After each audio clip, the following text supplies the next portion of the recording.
Hey guys. All right. So in today's video, I just kind of want to go over some things for this week. We're going to talk a little bit about our assignment due this weekend, and then a little bit about what you can look forward to over the coming weeks here. But mostly, we're going to focus on primary research concepts in today's video. Um, so one thing that there has been some misconceptions around is what is actually due this weekend. So this weekend, your primary research is method is due. Okay, so I did write survey here just because most people do survey, but this includes interview and observations. So whatever form of primary research you plan to do, you do need to submit that document, um, the draft of that document at least this weekend. And that is not the actual results that you're submitting. You're simply submitting the document that you spent this week creating. Um, you've done the city training. Hopefully now you have some understanding around the ethics of research. We've been doing conferences with students this week. So if we've met, we've kind of talked about what types of primary research you're planning on doing. I introduced the idea of primary research previously, and then we also already have a PowerPoint up on our Moodle on how to create survey questions. We'll talk about that briefly. Um, but chapter 6 of technical communication is all about that concept as well. It's not a required reading, but it is something that could be helpful when you're figuring out how to create questions. Okay. Um, so hopefully you haven't done any research yet. Um, and this weekend you'll be submitting the documents. Okay, so if you submit your survey, your interview, I'm mainly asking that you guys submit this weekend just to make sure that we're all on pace, in order so that by the end of the semester you're not freaking out because you have a lot of things to do. The IMRAD R research is very complicated. As you can see, we have next weekend things due, the weekend after. Basically, every weekend we have certain drafts due. And this is simply because if I were to only require the final at the end of the semester, you wouldn't necessarily learn exactly how to go through this process. Some of you would procrastinate. And then at the end in finals week, when you have 5 finals due in your 5 different classes, your brain would blow up because of all the work that you have to do, right? And so even though this is a bunch of work submitting drafts, it's actually going to be a lot better for you and a lot less work in the long run if you were to procrastinate and just try to do everything quickly in the last week. Um, let's look, we might jump back to this, but let's now jump over here to our PowerPoint. Um, as I mentioned before, this PowerPoint is on our Moodle. Therefore I'm not going to go into all of the specifics of this. I would ask that you guys scan through it. It gives you some good information about how to create a survey. But these things could also, the things that you'll be learning here could also work for interview questions. Um, like for example, you want to be careful to ask leading questions, loaded questions, double-barreled questions. So a lot of this still works for interview. I should probably, actually, I guess it says primary research. Yeah, bad questions. All right, yeah. So um, whether or not you're doing a survey or a questionnaire, I think most of you are, but even if you're doing an interview, you can still look at this information and get some good info out of it. And so, like I said, I'm not going to go into specifics. It's kind of obvious and here. Um, but just remember that your survey, there isn't an exact count on um, how many questions you should have. It's more about how long it will take the student, right? Because if you ask a lot of multiple choice questions, um, it will be easier to take the test, right? The more short essay and short answer questions you ask, the longer it takes them to do it. And so you have to be careful on what type of questions you ask, okay? Um, all right, let's see here. Okay. As far as informed consent, before they take the survey, they do need to agree to meeting with you.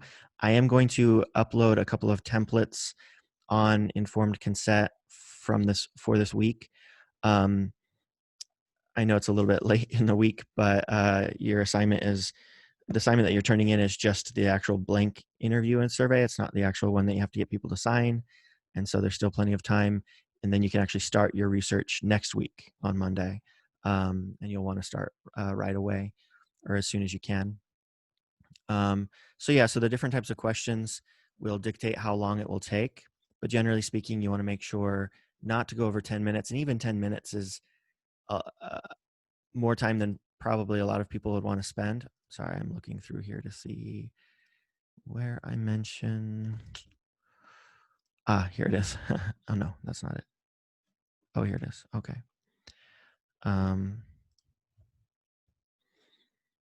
As far as programs on how you would deliver the survey, if it's a survey, you could use SurveyMonkey, Qualtrics, or Google Forms. Okay. Or is it Forums? I think it's Forums, right? Forums? I don't know. Anyway, SurveyMonkey only lets you do 10 questions. Any more than that, and you have to pay for the service. Qualtrics is a good one, but it's a little bit more complicated or has more like advanced features. But it does create some decent graphics for you, I believe. So does SurveyMonkey and so does Google Forms. They all can create aggregate data graphics for you. And so you might want to look at which one you want to use based off of that and how those look. I would say Google Forms is probably the simplest and most accessible for you. As far as amount of people, so if you're doing by the way, as far as delivery, if you're doing a survey, you have these options. If you're doing an interview, you can obviously interview them in person. You can do it via email and text, or you could do it obviously through like Zoom, through video. Before I forget, how do you get people to take your survey? We've had issues in previous semesters with tech writing students who procrastinated their creating their survey until the last minute. And what they did was, because they were stressed and they wanted to get a good grade and they needed enough people to take their survey, they ended up just sending their survey out to a ton of professors and students that they didn't even know. And because they had procrastinated, they waited to the last minute to create their survey. And so there's a lot of typos in their survey, and even their email that they sent to the people with the link to their survey, it was unsolicited. And I would ask that you try to avoid that at all if possible, unsolicited. So what I mean by that is, don't just send the email with the link already in there if you don't know the person. Okay. Um, so like if you want to do an interview with a therapist, for example, and you want to ask them if they're okay first via email, email them first and let them know who you are, what you're doing, why you're doing it. Let them, maybe tell them that it's going to be ethical and, it can stay anonymous or things like that. And then if they respond and say, yes, I'm okay with that, then you would go ahead and ask them the questions either via Zoom or in the Google email or the email. So just try not to just spam people. Try to be considerate of other people. I've heard of kind of cases where professors felt like they were being bullied by students to like, take my survey, take my survey, take my survey. Just, you want to be understanding and realize that nobody likes those type of questions and or those kind of unsolicited surveys. And so just be respectable, I guess. And you can find people to take your surveys through your own social medias if you want. It kind of depends on who you need to take your survey. For some of you, you need a certain gender or students versus like drivers, people who drive cars, right? And so you're going to have to figure out different ways of how to find your audience. And it is okay to email people. And if you know the professor, it would probably be okay to also include the survey link in the email that you send them. But generally, you kind of want to make sure that it's okay first. As far as the informed consent goes, um, with a survey, you can just make that the first question. That are they okay with you using this research for your class? And in the informed consent, you can make sure to let them know, like, this is going to be anonymous. Again, I'll send you guys some templates of some informed consent documents, but you're also welcome to create your own. It's mainly just making sure that people are okay with the fact that they're being surveyed or interviewed, and that they're allowed to skip questions if they want. They don't have to uh, answer any difficult questions, and it's not going to harm them, um, and that it's only going to be for our classroom purposes.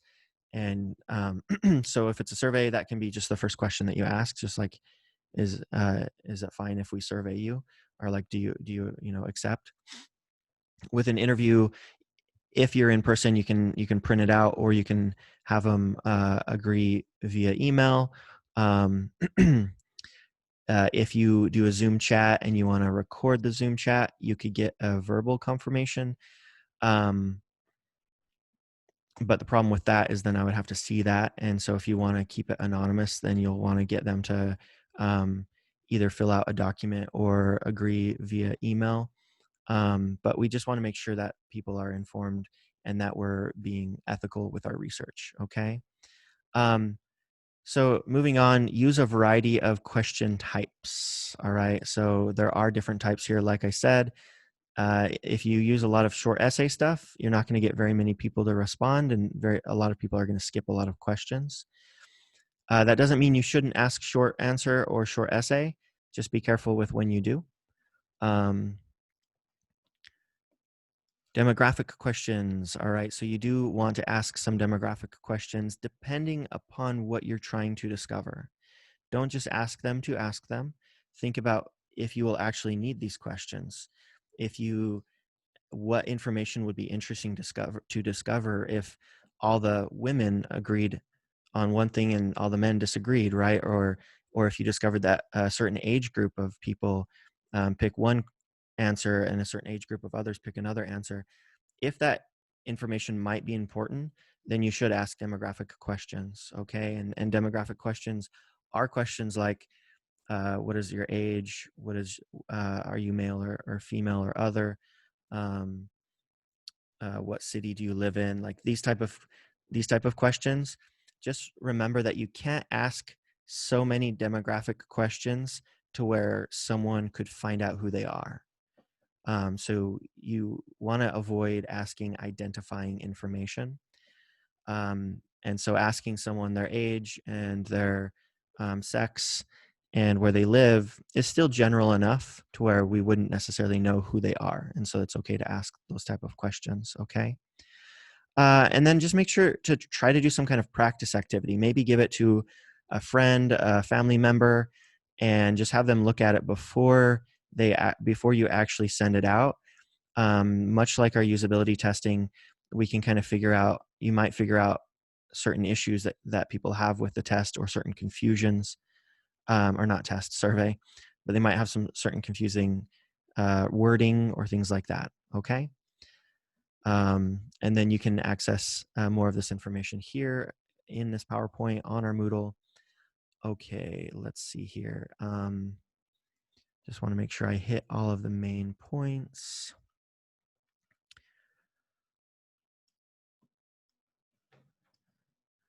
And then just let's jump back to our, there it is. All right. So one final thing I will say is make sure that if you are doing some kind of research around sensitive topics, like issues around some people's mental health, issues around sensitive topics like violence or abuse, um, addiction, um, issues with people's challenges around maybe their sexuality. things like that. You're not allowed to ask people questions that will possibly traumatize them, and so you can't ask, for example, someone who is depressed about their depression, at least for our class. All right. And this is not a rule that I created. This is a rule through the NU Ethical IREC committee.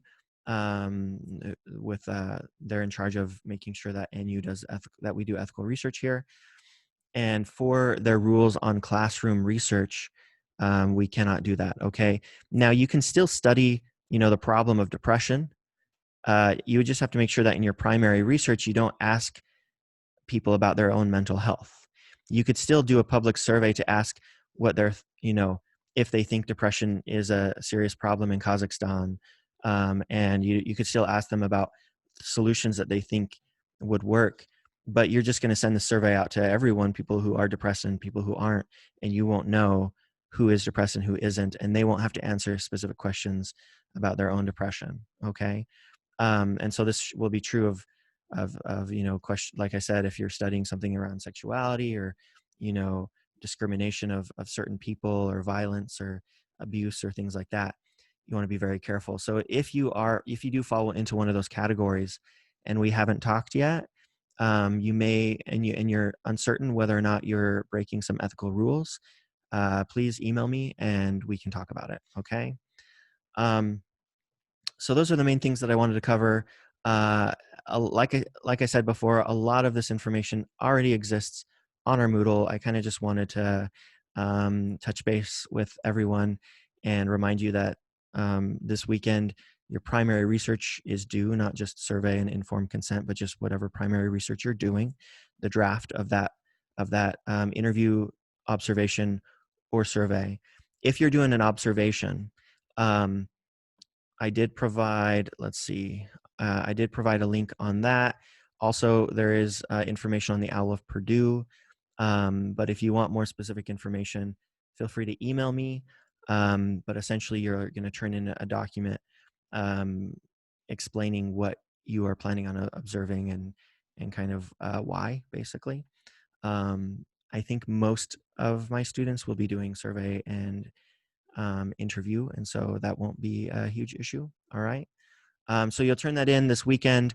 Then uh, I I'm not going to be able to look at every single question and give you feedback on every single one of your questions in time uh, to then continue. And so I'm asking you guys to turn it in. I will scan through them, but I won't be giving you guys specific feedback on your survey or interview. And so if you have a specific question for me, as always, I'm available via email or Zoom. But you can also just make sure to follow the things that I've said in these videos and you should be okay. Mainly because we want to start our primary research quickly. Next week, your decision matrix problem solving model parts of the methods section and the results of your primary research are due. Okay.